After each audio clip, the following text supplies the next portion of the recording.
Good morning.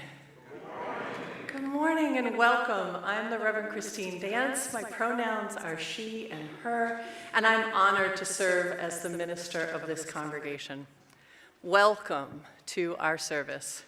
In this sacred space, we celebrate our humanity, our diversity, and the boundless love that unites us all. The Unitarian Universalist congregation of Phoenix strives to be a spiritual community for our time, one that is theologically diverse, radically inclusive, and justice-centered. Our doors swing wide to embrace all who seek a welcoming place. May our worship today on this MLK weekend be a source of inspiration, a comfort in challenging times, and a call to action. If you are new here, I met several of you this morning. Can we just have a little wave from anyone who's new? Welcome to all of our folks here. Welcome. Very hearty welcome to you. We encourage you to come back several times. Our services are different each week. Benji, let's start off our service with music. I'm Benji Messer, music director. I use he, him pronouns. I'm very glad to have Talise and the choir with providing music today with me. And on Martin Luther King Jr. Day weekend, we always do a justice service. Today our opening hymn is Keep On Moving Forward by Pat Humphreys. I'll do the first verse, and then I'll invite you to stand and sing with us. I'm gonna keep on moving forward. Keep on moving forward. Keep on moving forward. Never turning back. Let's ride, folks. Never turning back. We're gonna keep on moving forward. Keep on moving forward.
keep on moving forward.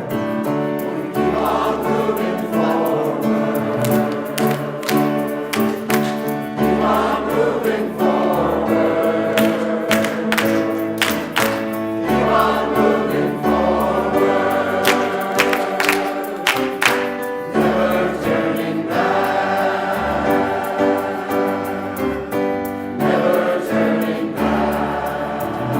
Never turning back. Never turning back.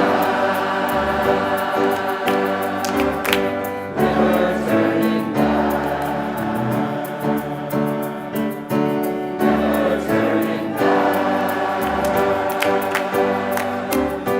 Never turning back. Please remain standing for our chalice lighting. Good morning. I'm John LaBarbera. I'm your worship associate today. My pronouns are he, they, and you're going to join me as we recite our covenant. And, oh my gosh, for Marlene Katz is going to light our chalice this morning. Thank you for reminding me, Brain. If you're watching remotely and have a chalice with you, please light it with us. Love. There we go. Love is the doctrine of this congregation. The quest for truth is our sacrament, and service is our prayer. To dwell together in peace, to seek knowledge in freedom, to share our strength in fellowship, thus do we covenant. Before you sit down, please wave to our folks on Zoom, and take a moment to turn around and smile at your neighbors.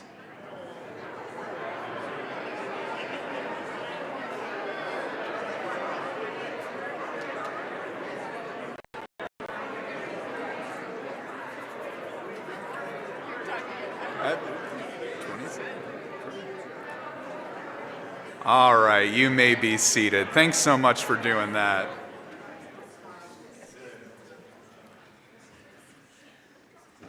Some days we have very few announcements, and today is not that day. If you are interested in learning about UUCP and Unitarian Universalism, please consider attending our next starting point on Saturday, January 31st. It's from 9 a.m. to 1 p.m. The full description and link to register is in Compass, and there is a flyer in the back there. Your civic engagement team was pleased to have 12 new people learn how to do request to speak training last Sunday. This is for you to give your voice to our state legislature, and oh, do they need your voice this year. So many bills proposed in our legislature are outrageous and merit loud opposition. Email anyone in the civic engagement team to set up individual Zoom trainings and be able to speak your mind from home. You will be receiving an email this week about the discernment process around the Waddell statues, including what is discernment, as well as dates for the meetings. Please watch for that in your email this week. Next week is our annual pet blessing. This is a joyful service recognizing the gifts that animals have given us, both now and in the past. It is a wonderful service whether you have a pet or not. And please feel free to bring your pet if you feel like receiving a blessing would be a positive experience for them.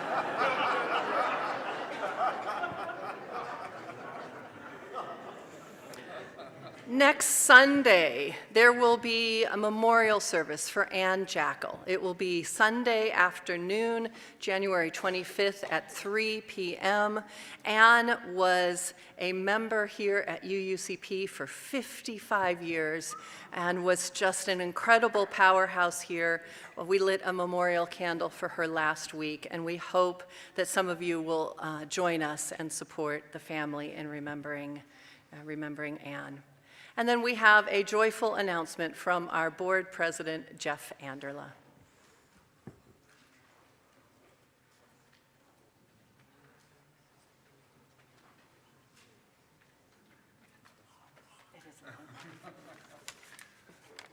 Good morning, everybody. I'm getting old, I have glasses. My name is Jeff Anderla, and I am your UUCP board president. Each year, we set a goal for what we want to raise for our budget year, and our stewardship season is when we get you all to pledge your donations so we can know if we can meet that goal. At the end of stewardship for this current year, we had an $85,000 gap. The foundation, which all members are also a member of, unanimously voted to fund that gap. This amount was in addition to the regular 5% of foundation assets that is gifted per the foundation bylaws annually. We did a short, very successful matching campaign, received some unexpected additional gifts. I am proud to tell you that the board has informed the foundation that their generous gap is no longer needed. Thank you, thank you, thank you to everybody who donated, raised their donation, and helped with the effort. Your generosity is so appreciated. While this is absolutely fantastic news, I am hoping we can keep this momentum going in the future. In this upcoming year, we would really love to increase pay for Reverend Christine, Stephanie, and Benji, who are all below the UUA midpoint recommendations. As of January 1st, our healthcare rates for our employees increased by 18.5%. So let's celebrate this major achievement, revel in the gratitude of generosity, and get ready for our stewardship campaign for next year, which starts in March. I hope we will all continue to support this amazing community with a spirit of generosity, because we need each other right now. Thank you very much. Yay, Jeff.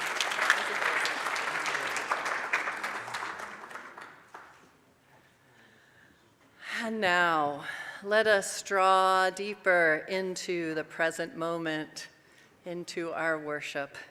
Settle your body, your spirit, and be here now.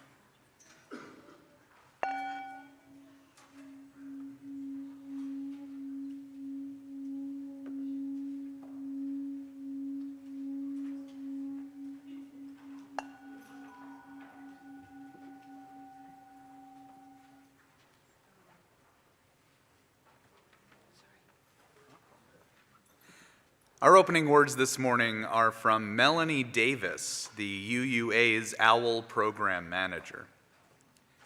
If ever there were a time for a candle in the darkness, this would be it. Using a spark of hope, kindle the flame of love, ignite the light of peace, and feed the flame of justice.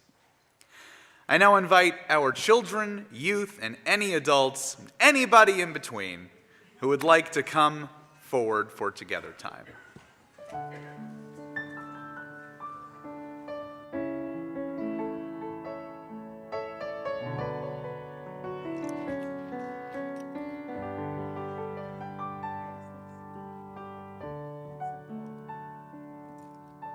Surely it's not going to be just me and Addie and John.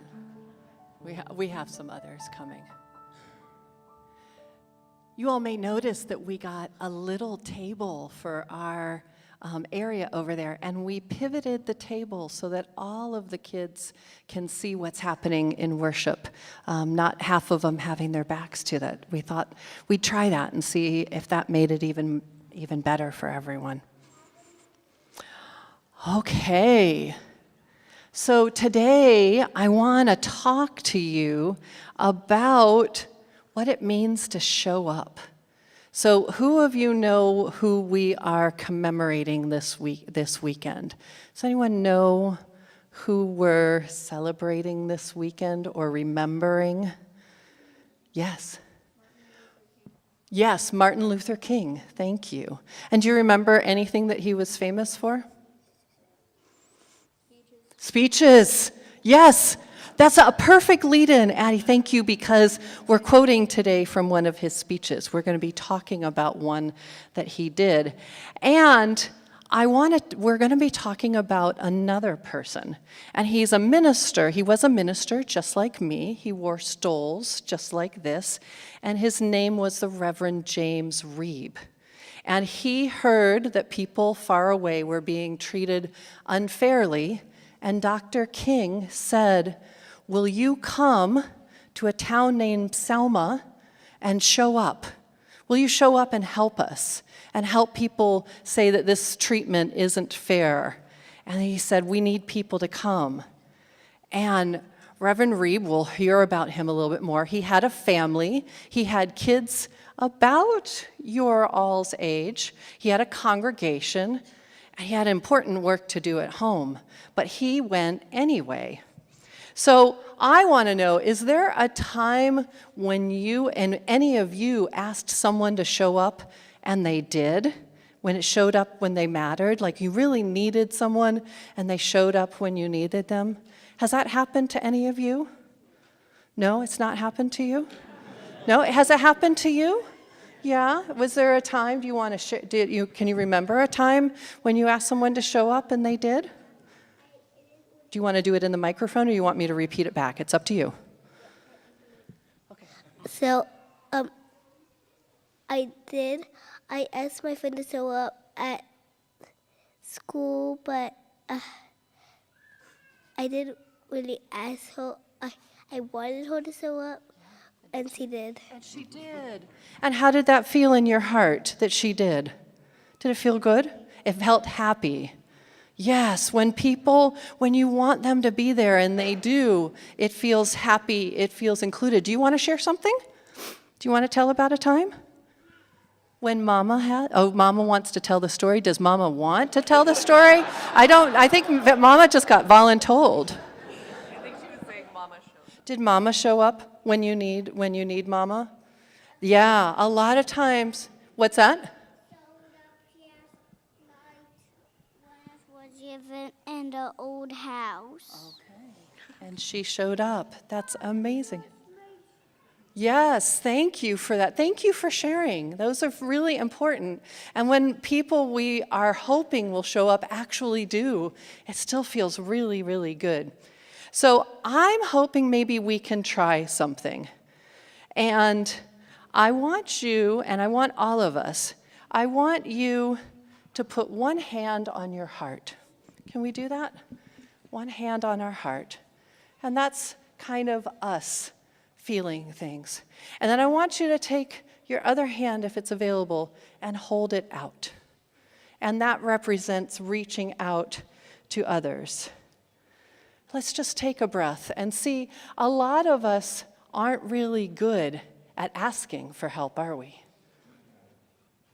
We want to show up when people need us, but it's really hard to also ask for help. And I want you in this, while we are holding our heart and holding our hands out, I want you to imagine yourself standing with someone else who needs it. There's a lot of people in the world who need it right now. What are the types of people, or who are you standing with right now?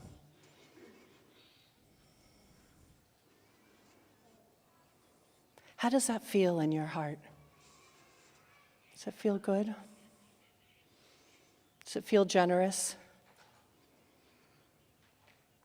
There's not a lot that we can do in these times, but even doing this, I believe, creates energy and help. Thank you. You can stay like that if you want, but you don't have to. So we're going to talk more about Reverend Reeb, but he reminds us that sometimes helping is just showing up. It says, I'm here. Whether it's physically here or here in energy. Sometimes it means I care. Sometimes it's just saying, you don't have to face this alone. And then, especially for the kids, I want you to look out. Do you see all of these people here? All of these people here, can you wave to all of the people up there? So what you need to know is that you don't have to know their names to know that you are not alone either. None of us are alone because we are here and we are part of this. So sometimes it feels very alone, doesn't it, in these times? But we're not alone. We have each other, whether you know their names, whether you can call them for that casserole or not. We are all together. So when we hear a call for kindness, we can listen. When we see someone treated unfairly, we can show up. And when love is asking us to do something, to be something, to feel certain ways, we can answer.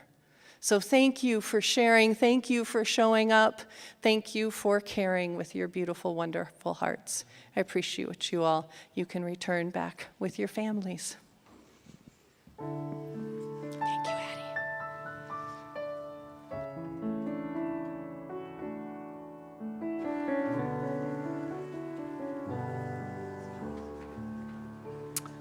Casserole sounds great, Reverend. Thank you. Each month, our congregation selects a local organization that takes action on issues in alignment with our UUCP mission, and we share our offering each Sunday.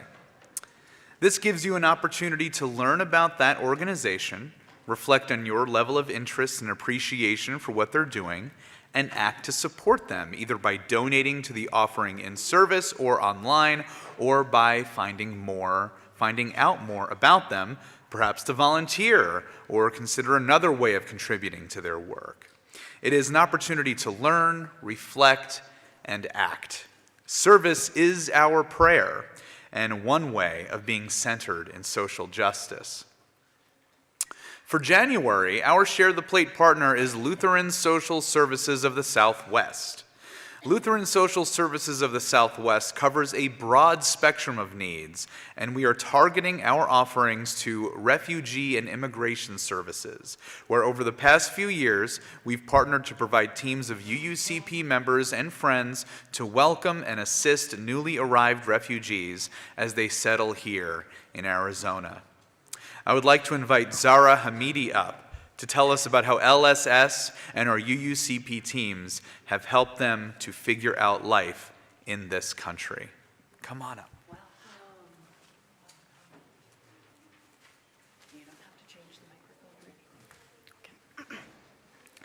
Good morning, everyone. Good morning. My name is Zahra, and I am from Afghanistan. I moved to the U.S. with my family in 2023, and I am one of the children in my family of 11. When we first arrived, everything felt unfamiliar. We were learning a new language, a new system, and a new way of life. Even small things felt overwhelming, and it took time to feel comfortable. Lutheran Social Services helped our family during that time. They helped us find a home, get jobs, supported us with school and medical needs, and guided us through everyday life in ways that we truly needed. They also introduced us to the UUCP support team, where we met Jill, Bonnie, Kathy, Mary Beth, and Shril. From the beginning, they treated us with kindness and patience. They helped us with school, English, and understanding the community. But more than that, they made us feel cared for. Because of their support, our transition became easier, and the U.S. slowly began to feel like home. I'm sharing this because there are many families arriving just like mine, and unsure, hopeful, and starting over. Your support through Lutheran Social Services truly makes a difference. Thank you for listening, and thank you for helping families like mine.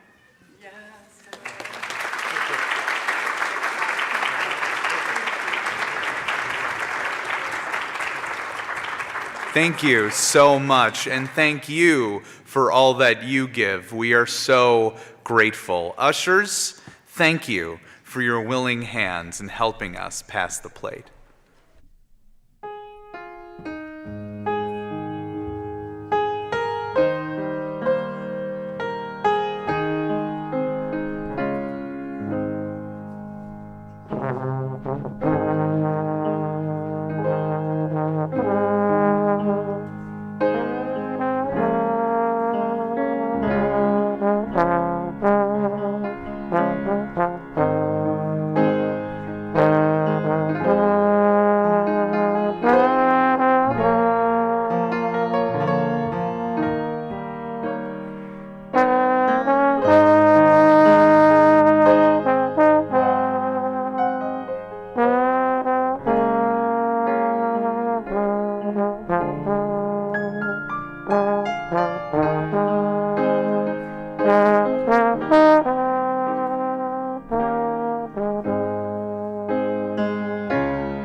Thank you.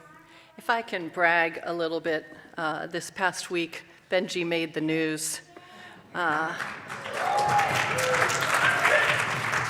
Because he is the founder of a brass band where they not only bring joy and music, they also have social justice as part of their efforts.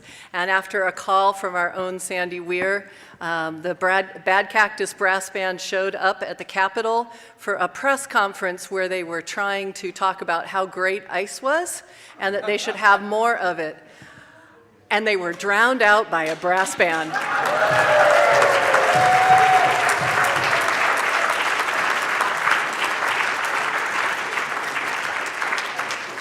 And if you are looking for moments of joy, find it online because the guy is so flustered. He is so shook and does not know what to do with this happy brass music. And finally he's like, "Do you think we should go inside?" And it's like, "Yes, you should go away. You should go away."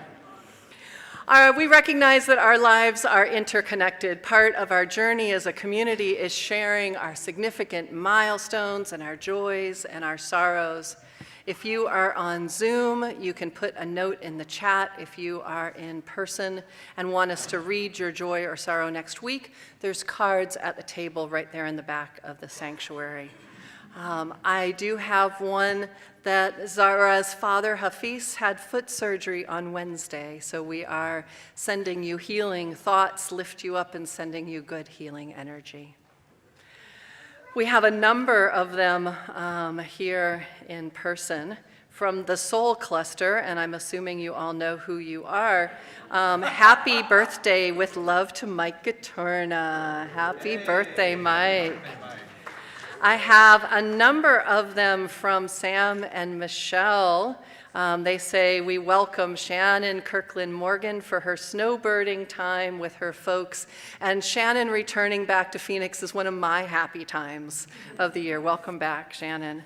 They also share, Sam and Michelle share a sorrow about the passing of Sam's cousin, Betty Jar Carson. So sorry on your loss. And they also wish our great friend and neighbor, Vicki Myers, a happy, happy birthday. So we have a sorrow from Aaron Willis. Aaron says, and we echo this, "We feel sorrow for the loss of Rose, Jess, and Amory, and for the truly and radically inclusive spaces they created and fosters. Their absence is palpable." And I feel that as well. Still holding great sadness about that. I've got something from Mark Hayduke Renard. His dad, Jack Renard, had emergency hernia surgery on Monday.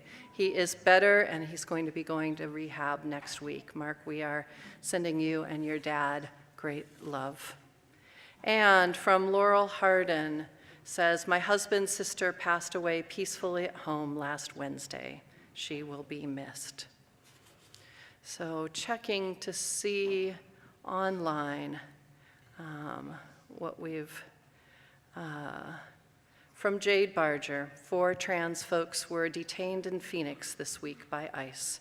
There's no more information at this time. They are all US citizens. The horrors that we have been imagining and preparing for are indeed upon us.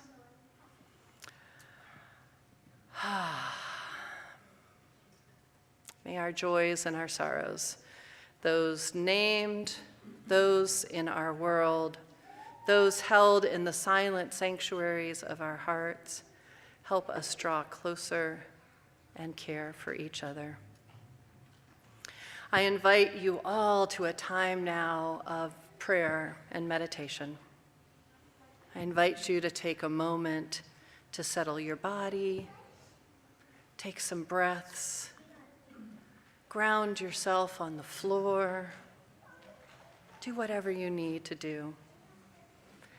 Dear ones, we are in a hard time for our country and for our community. And so many are having personally challenging times in their lives. Let us take a moment and hold ourselves in the light of love. Whether you have the capacity to march and protest, or whether you are too exhausted to even do the dishes, you are the only ones who can decide how to respond. Sometimes responding looks like taking a nap and caring for yourself. Sometimes it's writing a letter or responding to a bill through RTS. Sometimes it's showing up to a community event. On this Martin Luther King Day, especially today where we here are honoring his words, let us reflect on some of the tremendous wisdom that he has shared with us. Close your eyes if you wish, and let his words wash over us.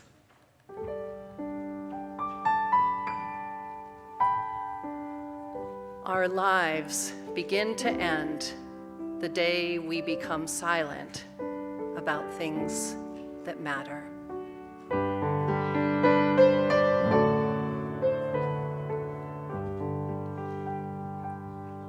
We must use time creatively in the knowledge that the time is always right to do right.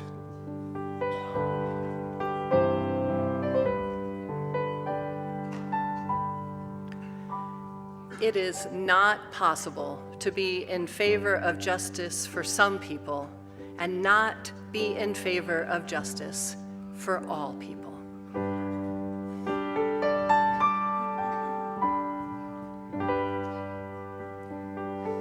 I say to you, my friends, that in spite of the difficulties and frustrations of the moment, I still have a dream.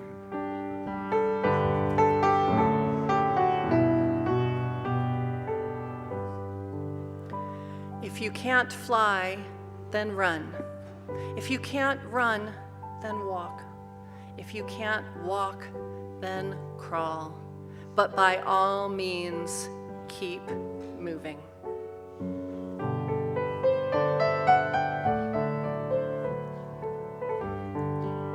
Freedom is never voluntarily given by the oppressor. It must be demanded by the oppressed.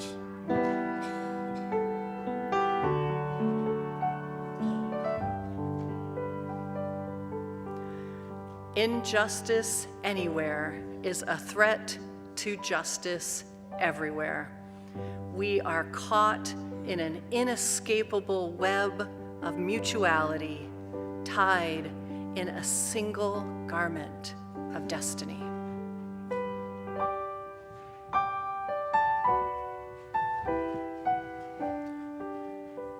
Darkness cannot drive out darkness. Only light can do that. Hate cannot drive out hate. Only love can do that.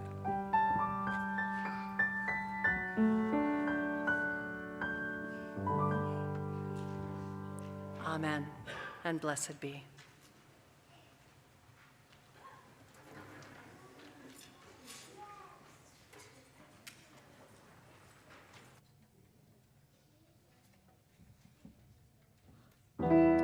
It's a spiritual about having faith while wading through turbulent times. Please rise. Let's sing it together.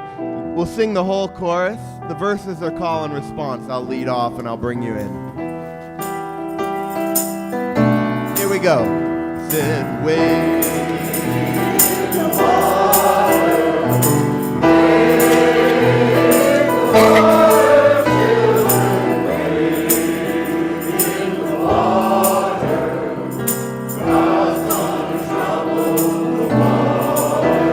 Can you see that band all dressed in white?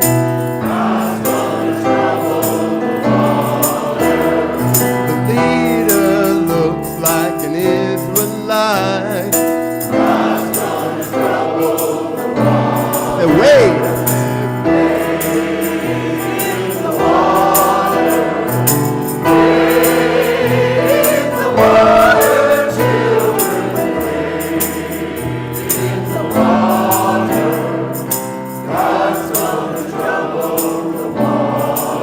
Well, can you see that band all dressed in red? You know, it looks like the band that Moses led.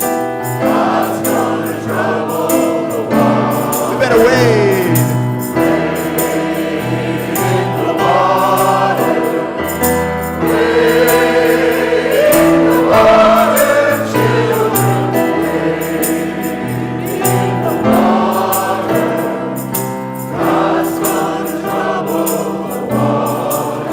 And if you don't believe that I've been redeemed, just follow me down to the Jordan stream. And then you better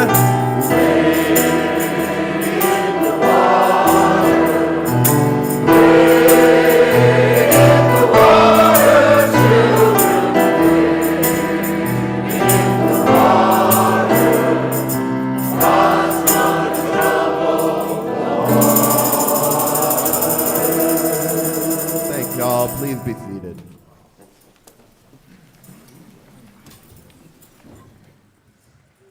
I didn't know who James Reeb was just a few months ago. I'm a bit embarrassed to admit that because he is absolutely a person every UU should learn about. And this is just a primer. This is just a quick and dirty. You'll hear more very soon. Born in Kansas, raised there and in Wyoming, he was called to ministry at a young age, and after an honorable discharge from the Army in 1946, he worked to become a Presbyterian minister. But after only a few years, he resigned to pursue ministry with the Unitarians because of their emphasis on social action. Reeb didn't just talk the talk, he walked the walk.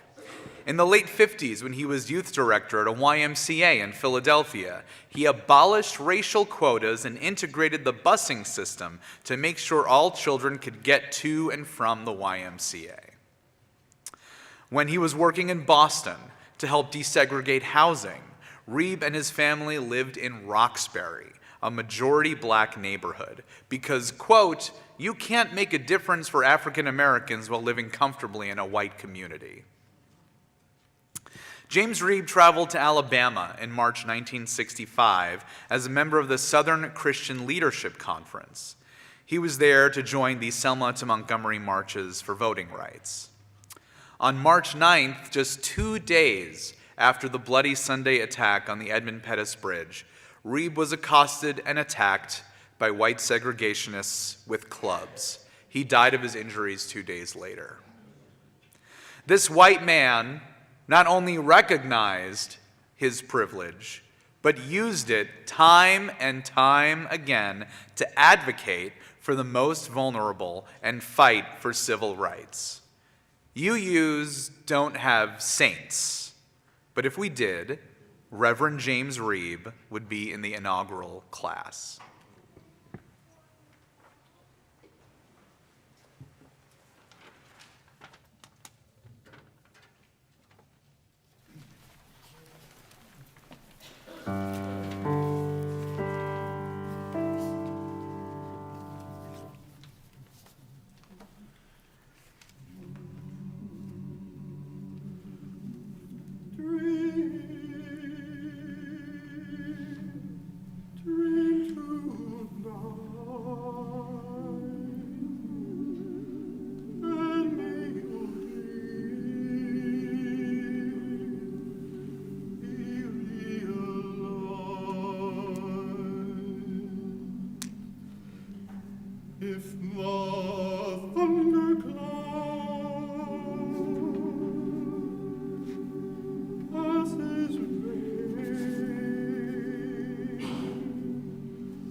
As John said, in March of 1965, 61 years ago next month, there was a call from Reverend Dr. Martin Luther King Jr. for people of faith to travel to Selma, Alabama, to stand with Black Americans following Bloody Sunday. Reverend Ray Manker, the minister serving this congregation at the time, was one who answered that call of conscience with, it's disputed and we're trying to figure out the actual numbers, but probably 75 to 100 Unitarian ministers. Another one was Reverend James Reeb, a Unitarian Universalist minister from Boston. He was deeply committed to racial justice. He was 38 years old. He left his wife and 4 small children to travel to Selma, and after dinner with some colleagues, they came out of a restaurant where they were eating and turned right instead of left and ran into a group of white segregationalists who recognized them as supporters of King's who had just come to Selma. Reeb was beaten terribly and he died from his brain injuries 2 days later. His murder remains unsolved to this day. And if you are interested in why it remained unsolved, it's a fascinating story. Spoiler alert, racism. NPR has an incredible podcast about it called White Lies. It will keep you on the edge of your seat. We need to acknowledge that Reeb was a white person, and therefore his murder was widely publicized, and it galvanized public opinion. My compassionate side says that people could see a moral man standing up to racism and dying for the cause. My cynical side points out that, of course, there was more outrage at the death of a white man, even though countless Black men and women had died in the cause as well, revealing just how insidious racism puts a different value on white lives. Reverend King delivered the eulogy at James Reeb's funeral.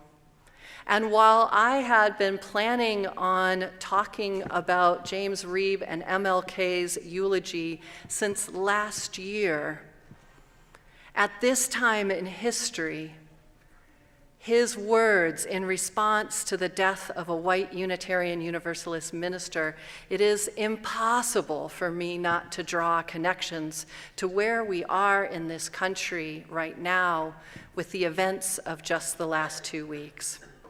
Of course, I'm talking about the death of Renee Good in Minneapolis after showing up as a person of conscience to support her black and brown neighbors from attacks and abduction by our government-sanctioned masked Gestapo.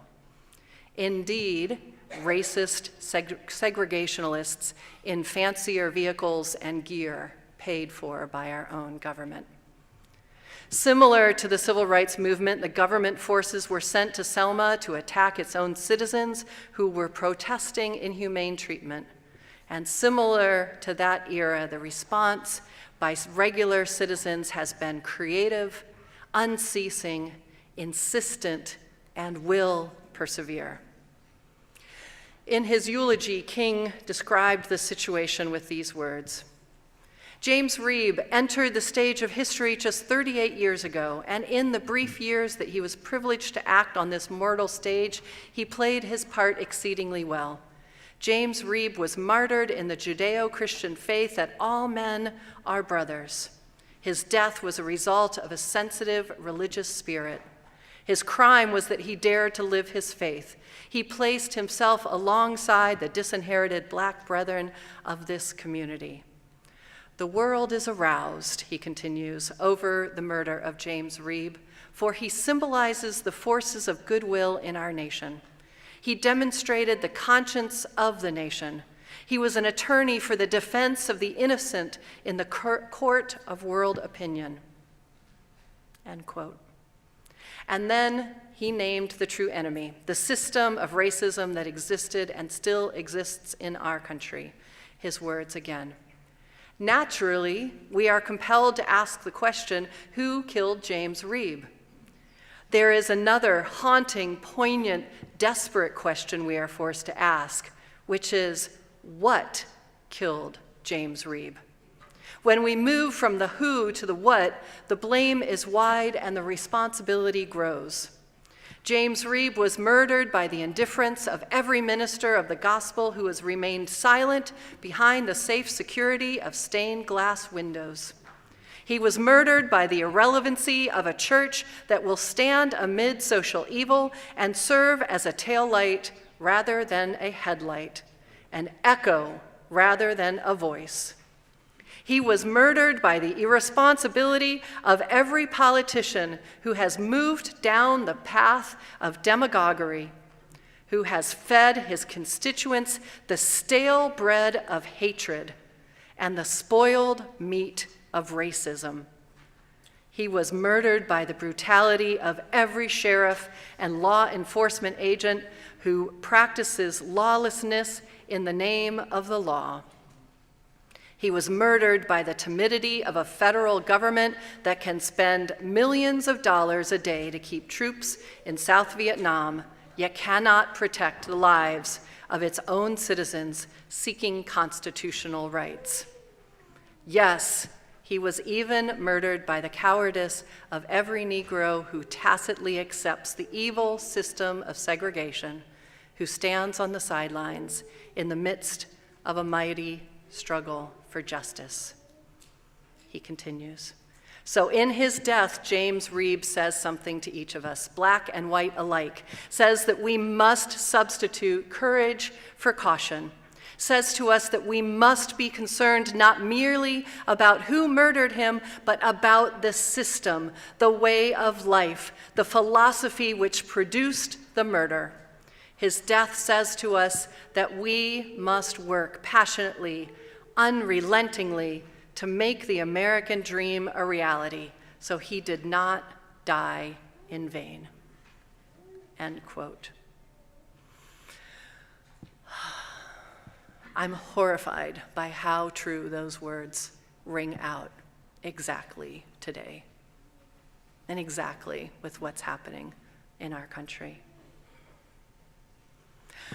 So let's pause here, because it is really easy to look at this opportunity and feel proud about this Unitarian Universalist ancestor of ours who was spoken about so glowingly by Dr. King. But I want to bring some of King's other words and concepts to light in this, especially as we look at the connection between him and Renee Good in Minneapolis. And if I can encourage you to do anything tomorrow, if you have the day off or not, please go and read some of Dr. King's words. His language is still relevant. It is still inspiring. Right now, it can help us reflect on our role in these dangerous times in a different racist regime, especially for those of us who have the privilege of not being likely to have ICE show up at our children's school, our home, or in our workplaces and be brutally abducted, possibly never to return home. There are things that we can take from his words. Here are a few thoughts from King's words in this essay. Neither James Reeb nor Renee Good planned on being martyred. They both just felt the call of conscience to show up where harm had happened. They were both witnesses to what was happening, the important act of showing up. Yes, there are risks for showing up, but for them, they needed to answer the call of their moral conscience. Allies show up to witness for the power of peace and love. King did acknowledge the irony that a minister preaching peace was killed by hatred in a nation claiming moral righteousness. Similarly, a government shrouded in white Christian nationalism is killing people through their official capacities. The hypocrisy should be very noted. And King explicitly reminded the crowd that many black people had been killed before Reeb, and that very few of them received any national outrage or even recognition. Similarly, I have a list of all of the names of people who have been killed in ICE raids or in ICE custody in 2025 and these first few weeks of 2026. There are 26 people. I am sad to say that I knew none of their names. But the most important message that I'm taking from this eulogy is the message of hope that King gives. He acknowledges how demoralizing this all is, but calls us to continue the work, especially those of us who call ourselves allies. He called the reactions to the death a creative force that awakens moral urgency. His words still ring true. He says this: "So I say to you this afternoon, my friends, that in spite of the tensions and uncertainties of this period, something profoundly meaningful is taking place. Old systems of exploitation and oppression are passing away. Out of the wombs of a frail world, new systems of justice and equity are being born. Doors of opportunity are gradually being opened. Those at the bottom of society, shirtless and barefoot people of the land, are developing a new sense of somebodyness, carving a tunnel of hope through the dark mountain of despair. People who stand in darkness have seen a great light. Here and there, an individual or group dares to love and rises to the majestic height of moral maturity." End quote. Now, in the aftermath of Selma and Reeb's death, the Voting Rights Act of 1965 was passed. That tragedy wakened the eyes of America and the legislature, and it created legislative change. Now, that required a government that actually cared what happened to its citizens. I am not as optimistic that that will happen as easily this time. It's going to take us. We need to be loud and creative, showing that we are not okay with this. We need to sustain that outrage. We need to support the people who are resisting. We need to find creative ways of blocking this regime's illegal actions. Unitarians like, Universalists like our Reverend Manker and Reverend Reeb were in Selma. And I am so proud to see the visible leadership of our Unitarian Universalists in Minneapolis these last couple of weeks.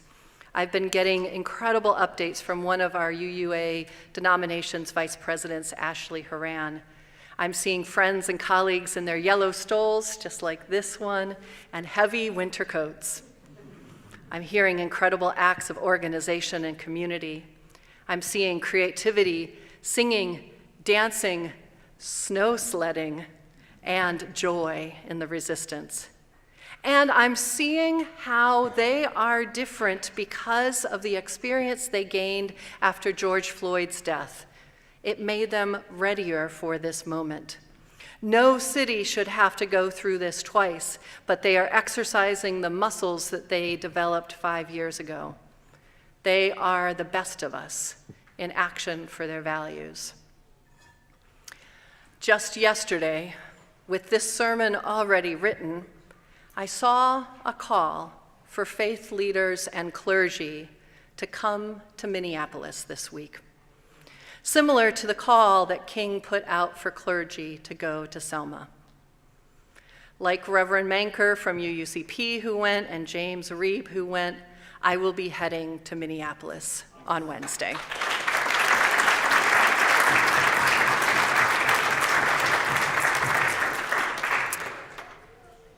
There is a training on Thursday and a march on Friday.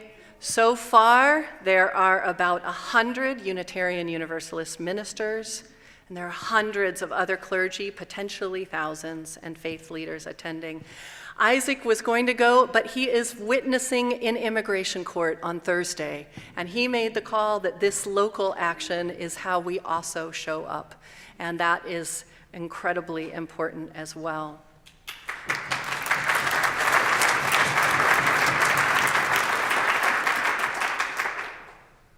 We are all figuring out what our call to conscience is, and this is mine. When this chapter of our history is told, I want to know that I did everything I could to use my position for peace, goodness, support, and my conscience.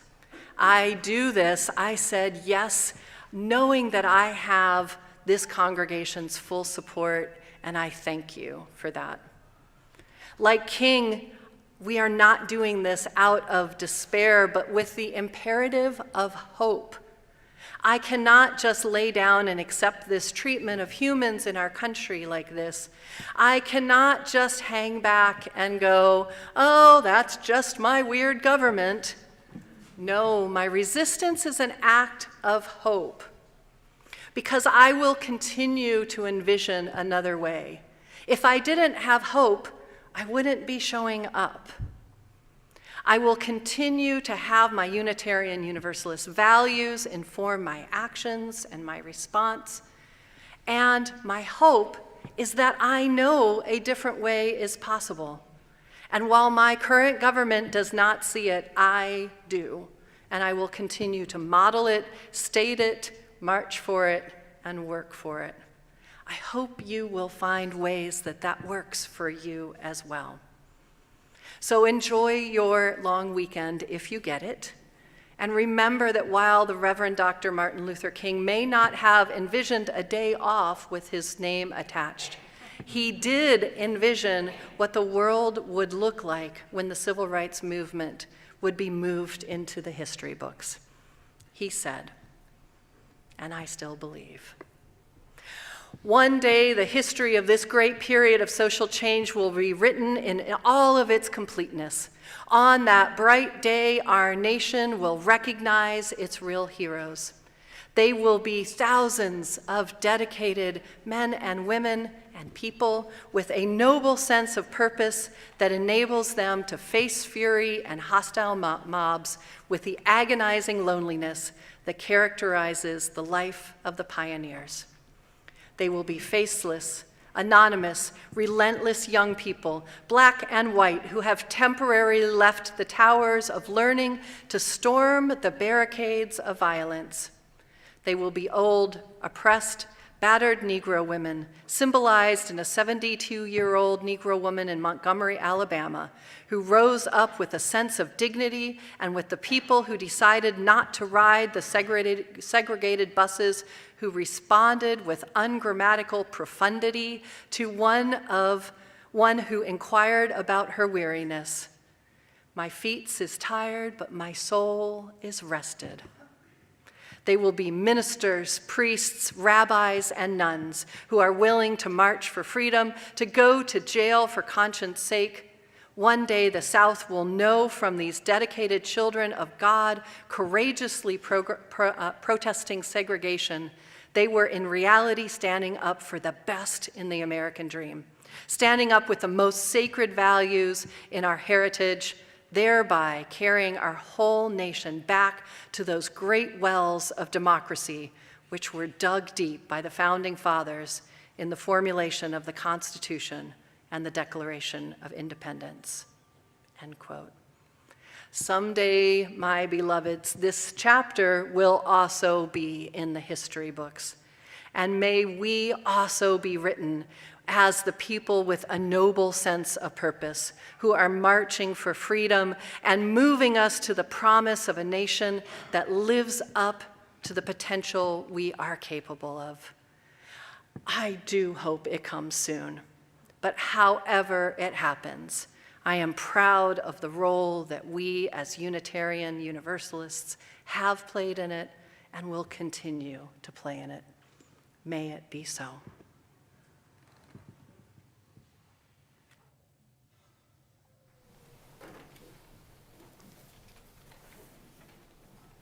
Amen. Thank you, Reverend Christine.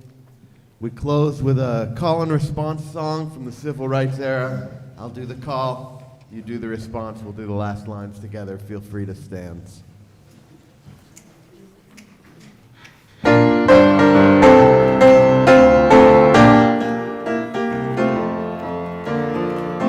I'm on my way. I'm on my way to the freedom land. To the freedom land. I'm on my way. I'm on my way to the freedom land. To the freedom land. I'm on my way. I'm on my way to the freedom land. To the freedom land. I'm on my way. Oh yes, I'm on my way.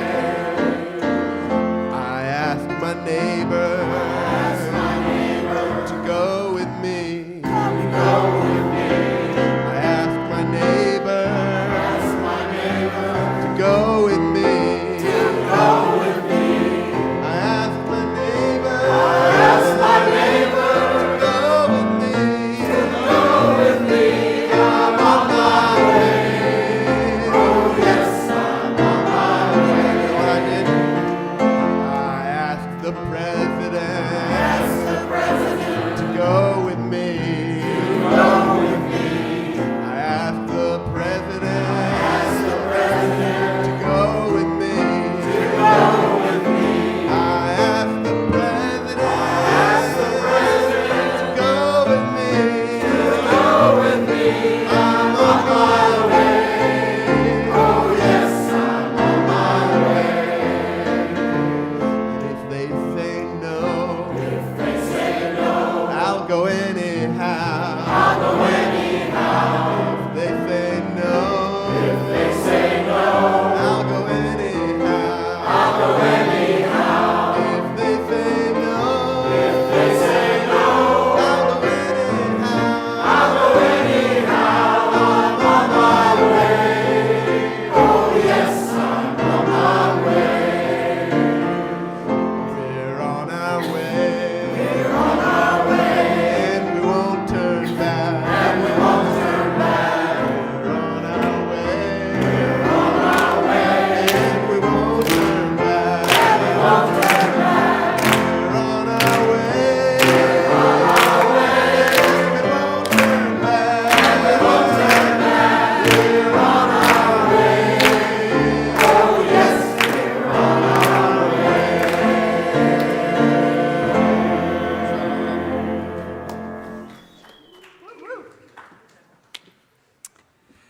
After service ends, noon activities, including our children's ministries programming, will be listed on the screen.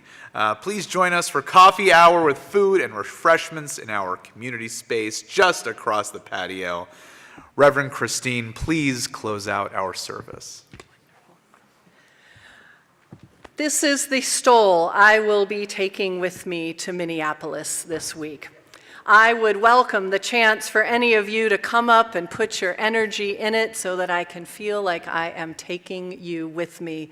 If you can include a little warmth, it's going to be 7 degrees as a high. But I know I go with all of you, with me, with your support and prayers, and I am so grateful for that. May we remember the words and efforts of Dr. King in these days that are way too similar to his. May we discern what of his message still calls to us.